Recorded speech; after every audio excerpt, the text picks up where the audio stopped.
ఇటు తెలంగాణలోనూ గాలివాన బీభత్సం సృష్టించింది. ఈదురుగాలుల బీభత్సానికి వివిధ ప్రాంతాల్లో 12 మంది మృతి చెందారు. నాగర్ కర్నూలు జిల్లా తాడూరు మండలం ఇంద్రకల్లో కోళ్ల ఫామ్ గోడ కూలి 4 మృతి చెందారు. అటు తెలకపల్లి మండల కేంద్రంలో పిడుగుపడి లక్ష్మణ్ అనే వ్యక్తి మృతి చెందాడు. బిజునపల్లి మండలం నందివడ్డేమాన్ గ్రామంలోనూ పిడుగుపాటుకు గోపాల్ రెడ్డి చనిపోయాడు. నాగర్ కర్నూలు జిల్లా కేంద్రంలోని మంతటి చౌరస్తాలో రేకుల షెడ్డు ఎగిరి పట్టంతో వేణుగోపాల్ అనే వ్యక్తి మృతి చెందాడు. కీసరలో చెట్టు విరిగి బైక్ పై పట్టంతో 2 మృతి చెందారు. మృతులు బొమ్మల రామారంకు చెందిన నాగిరెడ్డి, రామ్రెడ్డి, ధనుంజయ్గా గుర్తించారు.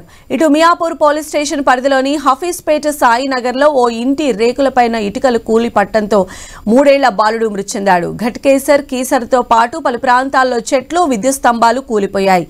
సిద్దిపేట జిల్లా ములుగు మండలం కీరసాగర్ గ్రామంలో గోడ కూలి 2 మృతి చెందారు. భారీ వర్షానికి కోళ్ల ఫామ్ గోడ కూలింది. ఈ ఘటనలో 2 అక్కడికక్కడే మృతి చెందారు. మరో 3 తీవ్రంగా గాయపడ్డారు. కరెంట్ కూడా ఉంది.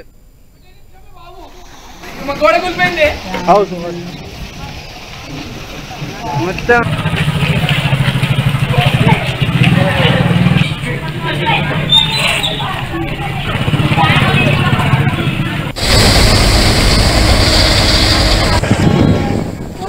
ఎంత